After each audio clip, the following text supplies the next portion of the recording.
I've been a fan of Pokemon since it first showed up in the United States, around like late 97, 98, I think, some point in that time. And, I'm not a fact wizard. I'm not trying to be the great knower of all things Pokemon or anything. Just, I've been a huge fan for a long time, specifically of the first two generations. The other ones have grown on me quite a bit, and I'm still a fan to this day. But Kanto just has a special place in my heart. I don't know what it is. I think the gym leaders were the best. The Elite Four was the best. The starters were the best. The bad guys were the best. Team Rocket and Giovanni, and that tying into like the final gym leader and all of Kanto. Just that story, Mewtwo, Mew, there's so much about it that was fascinating and fresh. And right in the middle of all the frenzy, nostalgic gold doesn't even quite touch how precious Kanto is to me. Okay. So when I see videos talking about Kanto or early Pokemon or anything like that, it strikes a chord, and especially when they're not 45 minutes long. I found an 8-minute and 30-second video by this content creator named Papa C, and it's called Weird Facts About Kanto You Probably Don't Know.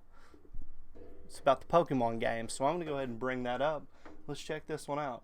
Kanto region was the very first region we ever saw in a Pokemon game, and there are a lot of interesting facts about Kanto out there. Today we'll be looking at some of the weird facts about the Kanto region, some of which you might not have even heard of. Starting off, Saffron City is the only town in Kanto to feature 2 gyms, although one of these gyms is an unofficial Pokemon gym. This is just one of the few unofficial gyms to exist in the Pokemon world, and it is known as the Fighting Dojo, led by Karate Master Kochi and his fighting-type Pokemon. The story goes that the Fighting Dojo had the chance of being the official gym of Saffron City in Kanto. However, they lost the fight against Sabrina's gym and her Psychic-type Pokemon in order to decide which of the two would become the official gym leader. Hard to beat Sabrina in first gen. Unfortunately lost to Psychic having a type advantage over Fighting-type Pokemon. Fighting-type is my personal favorite type of Pokemon, which is why I've always liked challenging the unofficial gym whenever I play a game that it exists in. Out of every Pokemon region, the Kanto region appears in the most amount of main series Pokemon games. It appears in every single generation up until Generation 5 even. While in Pokemon Gold, Silver, Crystal, Heart Gold, and Soul Silver, Kanto isn't the main region to explore, it still exists in those 5 games and you can explore the entire region, although in a more condensed form compared to say Fire Red, Leaf Green, or Red and Blue. The total amount of games Kanto appears in is 15 if you count the Japanese games only, since they have the extra Generation 1 game to take into account. The first Kanto games introduced a trainer class called the Gambler, who looked like this. The class name was changed in Generation 3 to be Gamer in English, however the sprite still looks very similar to the original and has very similar dialogue, at least dialogue that suggests that this trainer has references to gambling. In recent years, gambling references, such as the Game Corner, have been removed from Pokemon games, and the Gambler trainer class was one of the first casualties of this. Each town in Kanto is named after a color, such as Lavender Town or Cerulean City, with the starting town being named Palette Town after a palette in which a painter would use to mix their paint. Wow, I did not know that. In Cerulean City, there is a house on the west side that belongs to somebody named Dante. Dante lives here in every single Pokemon game except for Pokemon Yellow and Let's Go. However, in Pokemon Red, Blue, Fire Red, and Leaf Green, he will offer you a trade of Jinx for Poliwhirl. In Yellow and the Let's Go games, Dante is replaced with a trainer named Melanie, who takes care of injured Pokemon. Melanie will give you a Bulbasaur, which is most likely a reference to the original Pokemon anime, where Ash was given a Bulbasaur by a person named Melanie, who also takes care of Pokemon pretty early on in his journey. Kanto is the only Pokemon region to share a name with a real-world place that it is based off of, being the Kanto region of Japan. Every other region as of now is also based on a real-world place you can visit, such as Kalos being based on France, but the names do not match up with the place they are based on anymore, and the names are pretty different from what they are based on. The Silph Co in Saffron City is known to produce Pokeballs for all of the Kanto region, most notably the Master Ball. However, they do also make TMs and medicine they supply for the Kanto region, and even have branches outside of Kanto that we have yet to see in any other Pokemon game. This would imply that the Silph Co has some sort of monopoly over the Kanto region, since they are the sole distributor of every Pokemart, each of which sell mostly goods produced by the Silph Co. In Pewter City, there is a museum which features a Moonstone on display, as well as a Kabutops skeleton. In the Let's Go games, if you go to the floor with the Moonstone with a Pokemon that evolves from Moonstone, the Pokemon will walk over to look at the Moonstone instead of following you around. If you have a Kabutops, it'll walk over to the skeleton of Kabutops instead.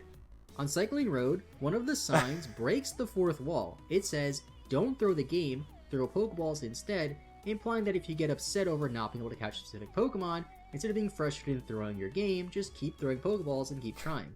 In Fuchsia City, right outside of the Safari Zone, there is a Pokemon Zoo. This zoo features some rare Pokemon, and will also feature either a Kabuto or an Ammonite, whichever fossil the player did not pick all the way back in Mount Moon. Another interesting fact about Fuchsia City is it appears in the first Pokemon Pinball game, however its name is spelled incorrectly and is missing the S. Excluding the Team Rocket members who occupy both of these cities then eventually leave, Celadon City is the most populated city in Red and Blue with 70 people, while Saffron City only has 50 people, despite Saffron City being the largest town in the region in terms of sheer size. Saffron City is said to be based off of Tokyo, while Celadon City is said to be based off of Shinjuku, which are relatively close to each other in real Japan.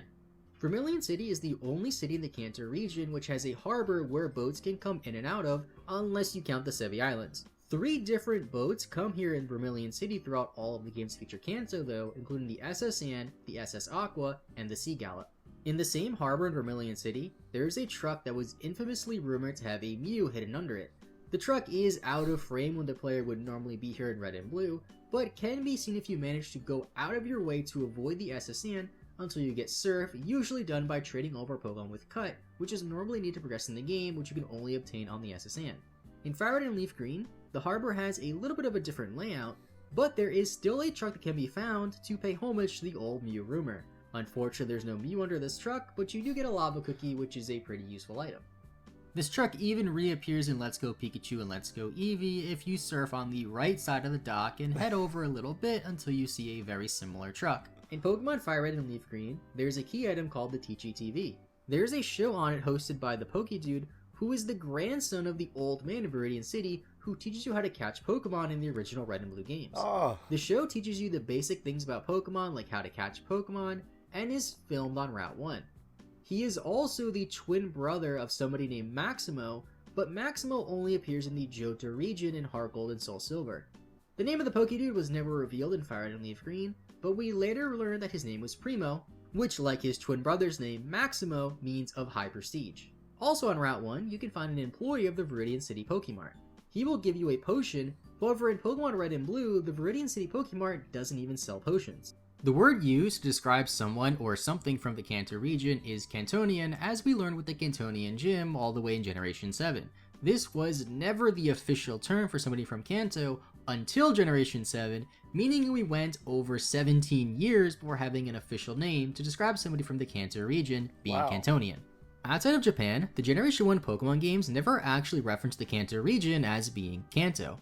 That means up until Gold and Silver, we never really officially knew that the region was called Kanto in the games alone. However, in the Japanese version of Generation 1, there was at least a reference to the region being named Kanto thanks to a town map in your rival's house. Some Pokemon fans assumed at the time that the region was called Indigo because of the name of the Indigo Plateau where the Elite Four is located. Luckily, thanks to the Pokemon anime at the time of the late 90s, a lot of Pokemon fans were able to learn the true name of this region, and luckily, once we got the Fire Red and Leaf Green remakes in Generation 3, it was made a lot clearer that the region was called Kanto. South of Lavender Town, there is Route 12, which leads down to Fuchsia City. You don't really have to go to this area at all, but there is a large bridge on this route that I'm sure most people don't even know the name of, and it's called the Silence Bridge.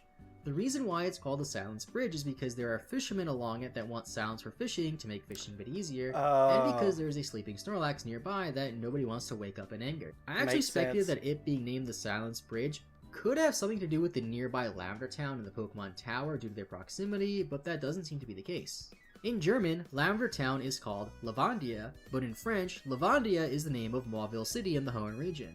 This can cause some confusion amongst French and German Pokemon fans, especially since France and Germany are pretty close to each other, and also because Mauville City and Lavender Town both existed in the Generation 3 Pokemon games when they were new.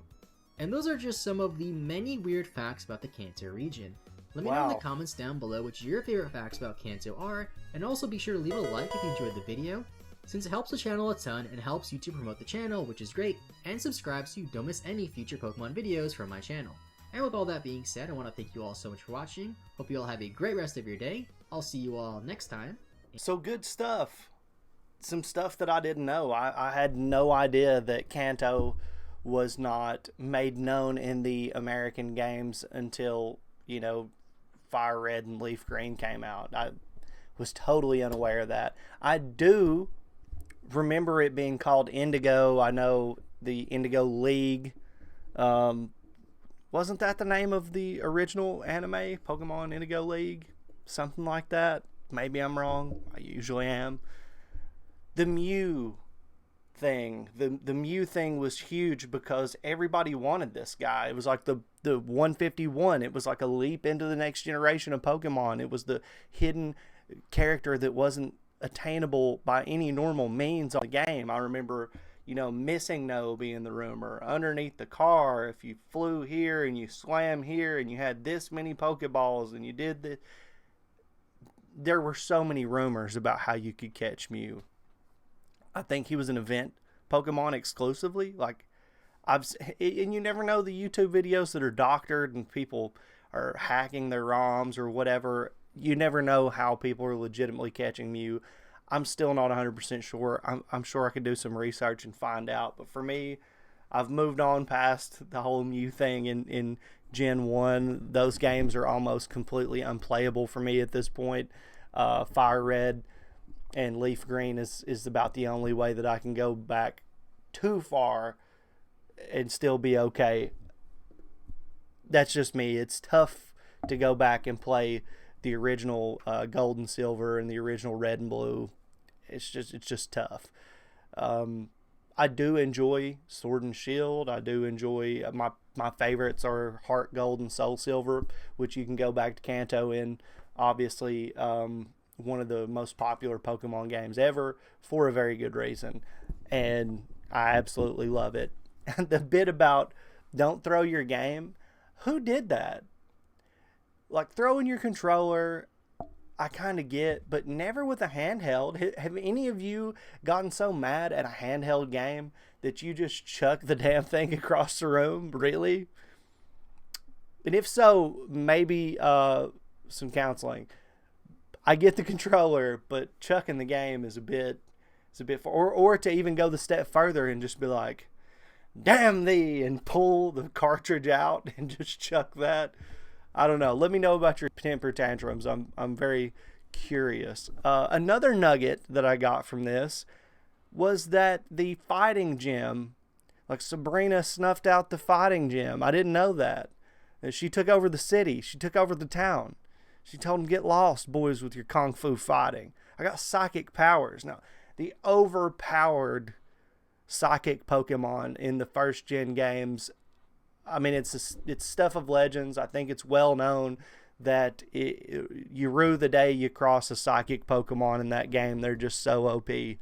But yeah, some good stuff, man. As you know, I stream pack openings of Pokemon cards every Tuesday and Thursday night with my dear friend Nate from Renegade Media Group, Renegade Reacts. Tune in for that if you're a Pokemon fan. You probably wouldn't be watching this video if you weren't. We do that 6:30 p.m. Tuesday and Thursday Eastern Standard Time, and we have a blast. I would love to see you guys there in the comment section. We also will be giving those cards away through a raffle. We got a raffle bot that's going to be set up on the Renegade Discord. You don't even have to like sign up for the Discord. There's no preference given to anybody on this. It's going to be completely random, so a bunch of those cards will be given away.